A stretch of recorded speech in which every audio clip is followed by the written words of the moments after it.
See this light over here? See how easy it is to block it? Here's the light, and here you put yourself in front of this and you block it. There is an ancient Indian saying that says that the longest journey you will make in this life, it's from your head down to your heart, 18 inches. And I guess there are many ways to interpret this.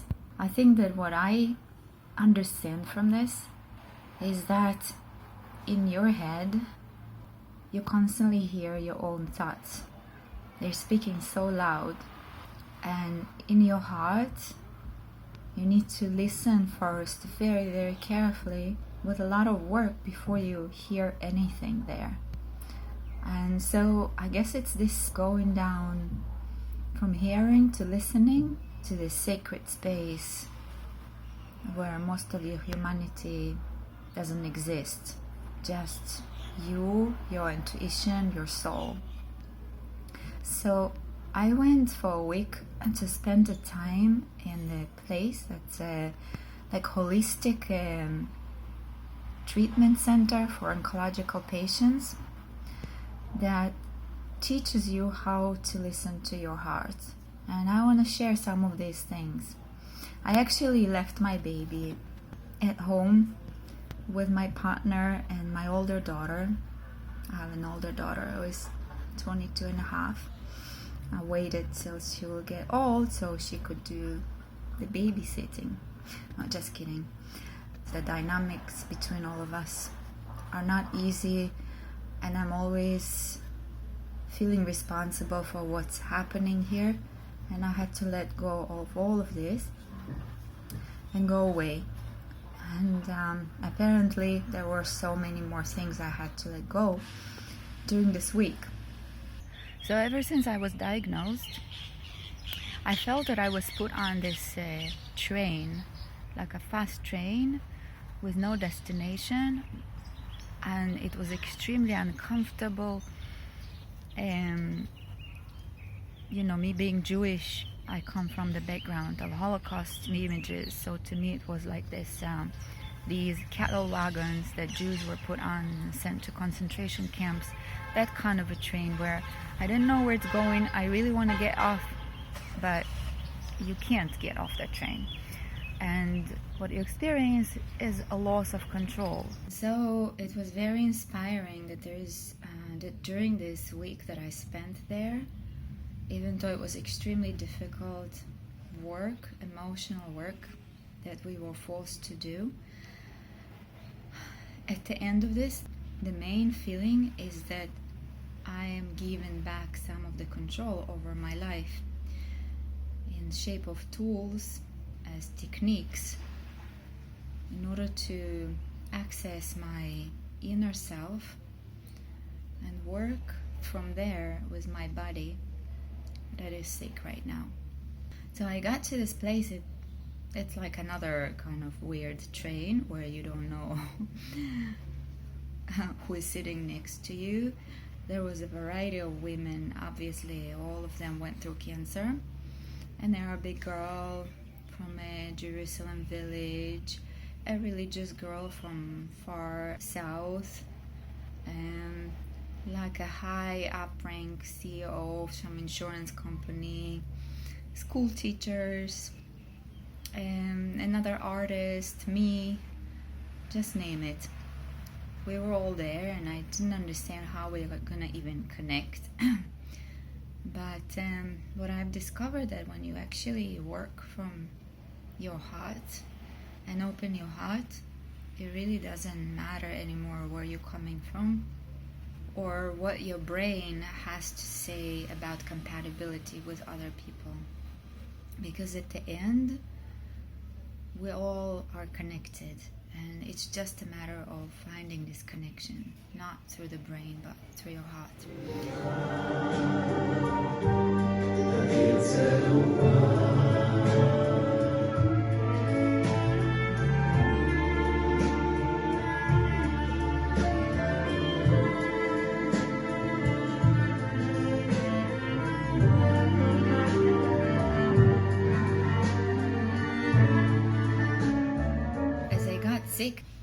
there was another train racing through my own mind, a train of my thoughts. They were all about this can't be real. I'll wake up tomorrow and everything will be back to normal. How can this happen now to me when I'm most needed by my baby? This is so unfair. Am I going to die? Is it going to be painful? But when I was trying to quiet my thoughts of this type, I knew inside that there was a reason that I got here. All the bad things that happened to me, all my traumas, myself not being satisfied with what I'm doing, with where I am, all the frustration that I've been experiencing all my life, all these things together just brought me here through the years.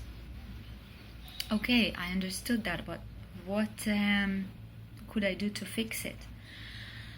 I've been in the years of psychotherapies, working with some of those traumas, and yet I felt that I can only go down that deep, and there is a floor that I hit, and I can't go past that floor deeper inside me. And during this week, I finally was able to push through to a much deeper spaces. The main belief of this place is a concept that your body is more intelligent than your brain. When we go through painful experiences in life, when people are hurting us, when we get ourselves to the places where we do not want to be, or whatever this could be, we experience negative emotions that our body stores in cells.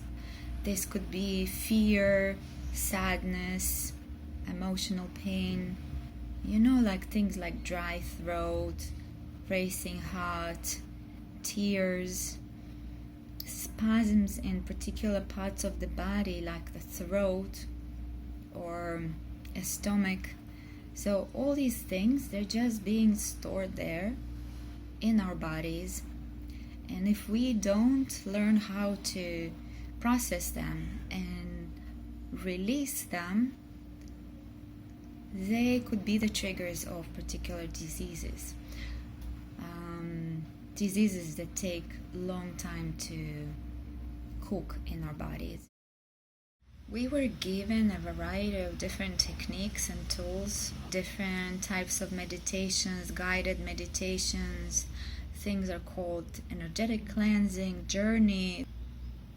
I was able, through these things, to get to the places where I had memories of, but I didn't even know that in first place, these things caused me pain. So much pain that when I was connected to my body and emotions only, as a reaction, I was weeping for hours. And then, of course, I felt much better. So I just went through something so powerful. I guess you can see that I've been crying. It's called energetic cleansing. And I don't even know what the person did, really. He just guided me through all these things in my life that were difficult. And then helped me to find the answers to these things, why they happened to me. It wasn't easy at all. I spent hours and hours crying there. The whole place is actually putting you outside of your comfort zone. From the beginning you step in there. You limit your diet, like no carbs, no sugar, no dairy. You're not allowed to use your phones, to watch a TV, and you put into this space where you are forced to be with yourself and work with yourself, even if you really want to run away. You can't. This one says that you can cry freely. And so when you work through all of these and you release the pain from your body, you restore it to the natural balance, that with this balance it came into this world before the painful memories came and taught us how to react to the particular events, how to store negative emotions. You're sort of being born anew, and it's very liberating. It feels free and it feels much healthier. So I was able to get rid of physical pain in this 5 days and remove the morphine patch.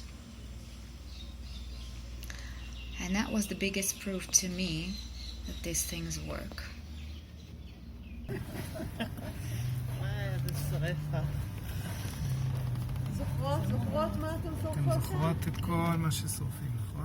In this bowl, there's a little fireplace with papers that we, the participants, wrote there. All the things that we want to let go of, release, people we want to forgive, things we want to change. And we said it out loud and tore the papers apart, and now it's being burned and let go to the universe as a wish. So each one of us has self-healing powers, and I was given the opportunity to discover those, and I'm going to be using them to heal myself